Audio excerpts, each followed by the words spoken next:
प्रदेश की विकास को पंख देने वाले, जिनके कुशल नेतृत्व से आज हमारे उत्तर प्रदेश का नौजवान नए सपने देख रहा है और उन्हें पूरा करने में सक्षम है, काबिल है। माननीय मुख्यमंत्री जी योगी आदित्यनाथ जी, उपस्थित मंचासीन भारत के सभी सम्मानित मंत्रीगण, हमारे सांसदगण, पूर्व सांसद, सभी जिम्मेदार जनप्रतिनिधि, सम्मानित मंच कह के मैं सभी का धन्यवाद, आभार और नमन करना चाहूंगा। और उपस्थित किसान भाइयों, नौजवानों, मातृशक्ति, आज एक विशेष अवसर है। मुजफ्फरनगर की धरती चौधरी चरण सिंह जी की और चौधरी अजीत सिंह जी की कर्मभूमि, आज आपकी इस धरती पे एक नवीन काम हो रहा है। मैं बधाई देता हूं उत्तर प्रदेश सरकार में हमारे मंत्री कपिल देव अग्रवाल जी को, जिनके नेतृत्व में ये काम हो रहा है। कुशल संचालन उनका हमारे इस मंत्रालय को, महत्वपूर्ण मंत्रालय विभाग को मिल रहा है। हम सब ने इस परिसर में मुलाकात की उन उत्सुक नौजवानों से, छात्र और छात्राओं से, जिनको बड़े पैमाने पे आज उम्मीद है कि उनके जीवन यात्रा में एक मील का पत्थर आज की तारीख साबित होगी, क्योंकि उनके इंटरव्यू हैं, उनको अवसर मिल रहा है। वही नौजवान जो मुजफ्फरनगर के गांव के किसी दूर दराज के क्षेत्र में एक गरीब घर में पैदा होके जब वो दिल्ली के बड़े राजनीतिक और व्यवसायिक गलियारों में जाते थे, वही नौजवान जो महसूस करते थे कि उनके लिए ताले लगे हुए हैं, आज उनके ताले की चाबी उनके हाथ में थमाकर यहां पर उनको निमंत्रण दिया गया है। मैं उनको आभार व्यक्त करता हूं, बधाई देना चाहता हूं, शुभकामनाएं देता हूं।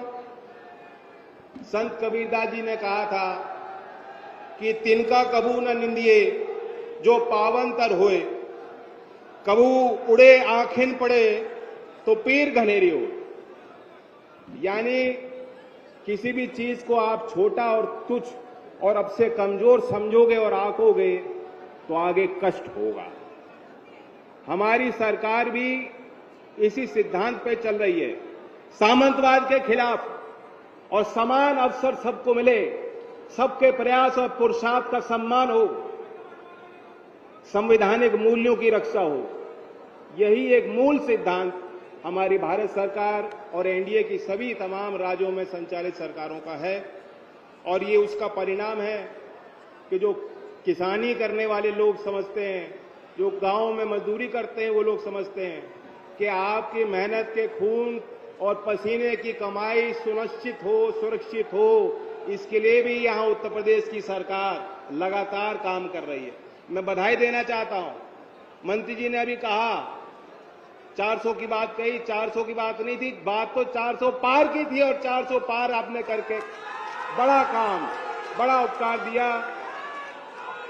एक विश्वास आज पूरे प्रदेश में गन्ना किसान ही नहीं, सभी खेती करने वाले किसानों को है कि उनकी रखवाली करने वाले व्यक्ति, उनके हाथ में बागडोर है, और प्रदेश के मुख्यमंत्री की कमान ऐसे व्यक्ति के हाथ में है जो किसान की मेहनत को उसकी समझ रखते हैं और उनका सम्मान करते हैं।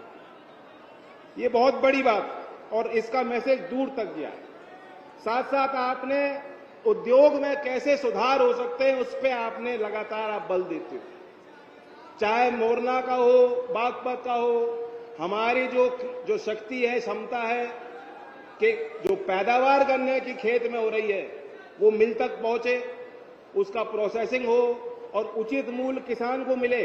लगातार मिल की वृद्धि के लिए और विस्तार के लिए भी राज्य की सरकार लगातार प्रयास कर रही है और उस कार्य को तेजी से आगे बढ़ा रही है। ये भी मैं कहना चाहूंगा कि आज की तारीख बहुत मुफीद है, बहुत उचित है। अभी हमने कुछ दिन पूर्व हमारे महास्मृति की जयंती का मनाया, जिन्होंने सामाजिक न्याय की अलख जलाई, शिक्षा के क्षेत्र में उनका बड़ा योगदान था। और आज पूर्व संध्या डॉक्टर भीमराव अंबेडकर जी के उस अवसर पर हम लोग आए, और डॉक्टर भीमराव अंबेडकर जी ने देश के नौजवानों को कहा कि be educated, be agitated, be organised, be confident and never give up. यानी शिक्षित हो, उनके अंदर क्रांति की ज्वाला निरंतर जलती रहे, देश का नौजवान संगठित रहे, उनके अंदर आत्मविश्वास बना रहे और वो कभी पीछे ना हटें, वो डट के मुकाबला करें। ये जीवन के 5 सिद्धांत डॉक्टर भीमराव अंबेडकर जी अपनी शिक्षा और दीक्षा में हमें देके गए थे।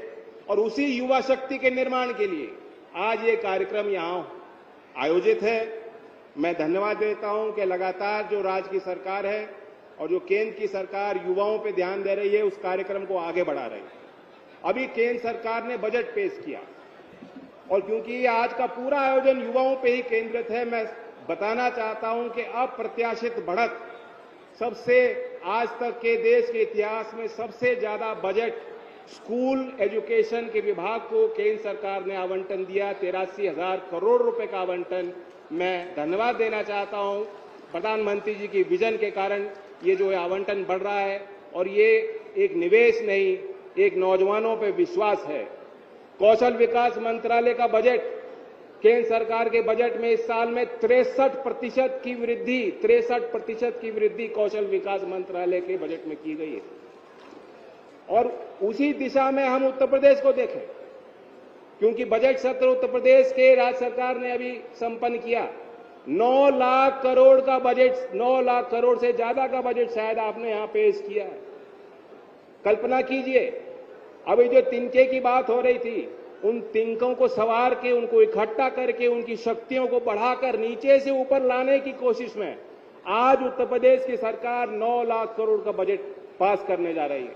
और उसमें भी 1,77,000 करोड़ का जो आवंटन है वो कैपिटल एक्सपेंडिचर है, यानी मूलभूत सुविधाओं के निर्माण के लिए जो लंबी अवधि तक काम आएंगे, जन सुविधाएं होंगी, आपके यातायात की सुविधा होगी, वो निर्माण होंगे, पक्के निर्माण, जिसका लाभ हर एक को मिलता है, चाहे किसी जाति से हो, चाहे किसी धर्म को मानते हो, उसी रास्ते पे सब लोगों को चलना है। मैं मानता हूं कि $1 ट्रिलियन इकोनॉमी का जो सपना उत्तर प्रदेश के लिए आपने देखा है, अभी हाल में पारित उत्तर प्रदेश का बजट भी उस दिशा में एक मजबूत और ठोस कदम साबित होगा। मैं बधाई ये भी देना चाहता हूं कि यूपी की सरकार ने उद्यमता को बढ़ाने को विशेष बल दिया। आपने 5 लाख तक का बिना कोलैटरल का, कोई नौजवान स्टार्टअप बनाना चाहता है, उद्यमी बनना चाहता है, उसको 5 लाख रुपए का लोन, इसके लिए भी एक नई योजना राज्य सरकार लाई है। और मैं बताता हूं कि ये वो क्षेत्र है, अभी भी आप जाओगे तो यहां सरकारी गवर्नमेंट सर्विस के लिए, गवर्नमेंट नौकरियों की बड़ी होड़ होती है। अभी भी गांव में आप जाओगे सुबह शाम को तो बच्चे भाग रहे होते हैं, वो तैयारी कर रहे होते हैं, उन्हें पसंद है बेल्ट की नौकरी, चाहे वो आर्मी की हो, पैरामिलिट्री की हो या यूपी पुलिस की हो। पहले क्या होता था हमने देखा है, भूल नहीं सकते। लेकिन आज उत्तर प्रदेश में जब कोई भी भर्ती होती है तो पारदर्शी तरीके से होती है और समान अवसर सभी उन प्रतिभाशाली बच्चों को मिल रहे हैं। उसके लिए भी मन से मैं बधाई देना चाहता हूं। ये बड़ा परिवर्तन है। आज ये वो क्षेत्र है जहां एक एक गांव में सैकड़ों की तादाद में बच्चों को नौकरियां मिल रही हैं। लेकिन सिर्फ सरकारी नौकरी से काम नहीं होगा। आपको ये बताना चाहता हूं, मैसेज देना चाहता हूं, इसलिए कौशल विकास जरूरी है, इसलिए आप अपनी शिक्षा पे बल दीजिए और इसलिए उद्यमता के क्षेत्र में जो भारत सरकार की और राज्य सरकार के प्रयास हैं, ये बेहद महत्वपूर्ण है और आवश्यक। 2014 में देश में मात्र 150 स्टार्टअप नहीं थे, 150 स्टार्टअप नहीं थे 2014 में। स्टार्टअप की कोई नीति नहीं थी, स्टार्टअप क्या होता है किसी को मालूम नहीं था। अब डीपीआईटी के आंकड़े बताते हैं कि 2 लाख से ज्यादा पंजीकृत स्टार्टअप देश में बन चुके हैं। कोई ड्रोन के क्षेत्र में, कोई रोबोटिक्स के क्षेत्र में, कोई एआई एंड एग्रीकल्चर के क्षेत्र में नवाचार लगातार बढ़ता जा रहा है। और ये तब संभव हुआ जब यूपी की संभावनाएं, वो दरवाजे जो बंद होते थे वो दरवाजे खोले गए। ये एक ठोस व्यापक नीति का परिणाम है और मैं उसके आंकड़े बताना चाहूंगा। एक वर्ष में अगर आप कारखानों की बात करोगे कि कितने कारखाने होते थे, कितने हो गए, 32,000 फैक्ट्रियां पंजीकृत हैं उत्तर प्रदेश में। एक वर्ष में 17% की उसमें उछाल उस आंकड़े में आया। पेटेंट फाइलिंग, जो पेटेंट फाइलिंग एक बुनियाद होती है कि आपका जो विचार है, जो नवाचार है, उसे सुरक्षित रखना चाहते हो, उसको आप मंडी में ले जाना चाहते हो, तो सबसे पहले आपको पेटेंट फाइल करना होगा। उत्तर प्रदेश में पहले हमारे होनहार छात्र छात्राओं के लिए रास्ते बंद होते थे, उनको पता नहीं होता था पेटेंट कैसे फाइल करना है। आज विश्वविद्यालय जो है बढ़ चढ़कर उसमें अपना बड़ी भूमिका निभा रहे हैं। एक वर्ष में उत्तर प्रदेश में 27% ज्यादा पेटेंट फाइल हुए हैं। ये भी दर्शाता है कि जो यूपी सरकार और केंद्र सरकार मिलकर काम कर रही है, शिक्षा के क्षेत्र में, कौशल विकास के क्षेत्र में, नवाचार के क्षेत्र में, उस प्रयास का परिणाम सबको दिख रहा है। और उसी दिशा में आज 2 बड़े करार हैं जो आज मुख्यमंत्री जी के सामने इस बड़े मंच के माध्यम से एक शुरुआत होने जा रही है। सबसे पहले तो नीति आयोग की और एनएसडीसी का एक एमओयू जो साझा होने जा रहा है, और उसका उद्देश्य है कि महिला उद्यमियों को व्यावसायिक सहयोग मिले, उनको लीडरशिप मिले, उनको मेंटरशिप मिले। विमेन्स एम्पावरमेंट प्लेटफॉर्म जो नीति आयोग द्वारा स्थापित बॉडी है, उनकी तरफ से एनआरओजी आई हैं, ये ग्लोबल प्लेटफॉर्म है। मुजफ्फरनगर का आदमी सिर्फ मुजफ्फरनगर तक सीमित नहीं है, देश और दुनिया की सोच रखते हो, देश दुनिया तक अब कूद छलांग करते हो। ग्लोबल प्लेटफॉर्म की शुरुआत आज मुजफ्फरनगर की धरती से होने जा रही है, तो मैं उसकी शुभकामनाएं आपको देना चाहता हूं।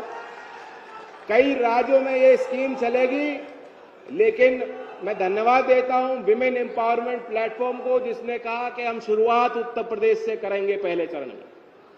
दूसरी बड़ी बात, चौधरी चरण सिंह विश्वविद्यालय, चौधरी साहब के नाम, भारत रत्न चौधरी साहब के नाम से जुड़ी हुई हमारी संस्था जो स्टेट की यूनिवर्सिटी है, मेरठ में है, उसका अपना लंबा विराट इतिहास है और प्रभाव है।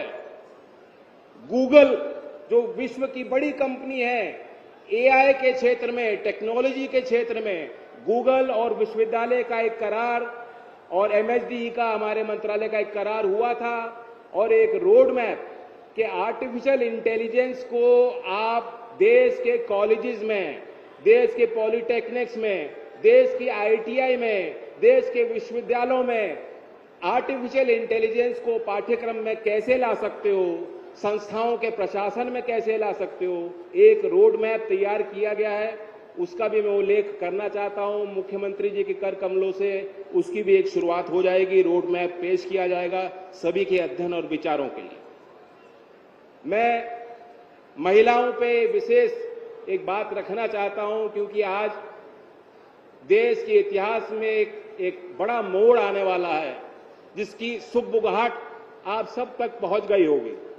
और मैं बताना चाहता हूं, मेरे हाथ में वो पत्र है जो प्रधानमंत्री जी ने मुझे भी लिखा है, और देश के जितनी संसदीय दल हैं उनके नेताओं को एक एक को लिखकर, पत्र लिखकर प्रधानमंत्री जी ने देश के लोकतंत्र में महिलाओं की भागीदारी को सुनिश्चित करने और आगे बढ़ाने के लिए अपने समर्पण को व्यक्त किया है।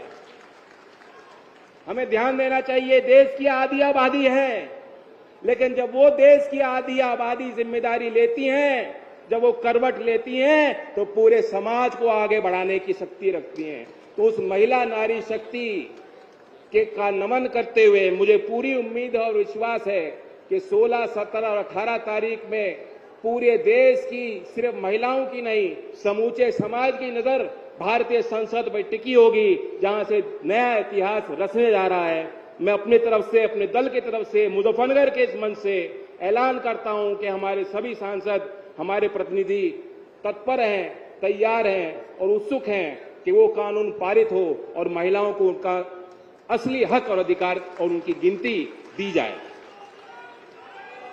मैं ज्यादा नहीं बोलना चाहता था, मैं सुनना चाहता हूं मुख्यमंत्री जी का एक बड़ा व्यापक संदेश। मुजफ्फरनगर की धरती पे आप आए हो, मैं मुजफ्फरनगर वासियों की तरफ से उनको आभार व्यक्त करता हूं और आपको भी बताना चाहता हूं, मैं एनडीए के घटक दल के एक नेता के तौर पे यहां मंच पे हूं, और एनडीए आप जानते हो इसके शिल्पकार कौन थे एनडीए के? 1983 में, 1983 में चौधरी चरण सिंह जी और अटल बिहारी वाजपेयी जी ने हाथ जोड़ के एनडीए का एक सपना देखा था और पहला निर्माण किया था। उसी एनडीए के घटक दल के तौर पे मुझे गर्व है कि वही एनडीए जिसमें national democratic alliance D democracy के लिए है और डी डेवलपमेंट के लिए भी है, यानी डी विकास के लिए भी है, उस विकास को और गति देने के लिए आवश्यक हो जाता है कि मुझे भी आप मुजफ्फरनगर वालों से बहुत उम्मीद है। आज टकटकी लगाए आप यहां बैठे हो, जब कोई अवसर होता है तो मांगते हो कि नहीं मांगते हो? खुल के मांगते भी हो मुझसे। हमारा उसी प्रकार का एक रिश्ता है। आपका मुख्यमंत्री जी पे भी अधिकार है और हम लोगों का भी कुछ आप पे अधिकार है। वो वक्त आना बहुत कम समय में वो वक्त भी आ जाएगा, वो माहौल भी, उसका निर्माण भी आपको करना होगा कि एनडीए ने जो पूरे देश में जो गति मिल रही है, वो जो गति उत्तर प्रदेश को जो नेतृत्व मिल रहा है, उस गति को और तेज करते हुए दोबारा जो है एक नई शक्ति के साथ उत्तर प्रदेश में एनडीए की ताकत और उभरे। इन्हीं शब्दों के साथ मैं धन्यवाद करता हूं। जय हिंद, जय भारत, जय युवा शक्ति।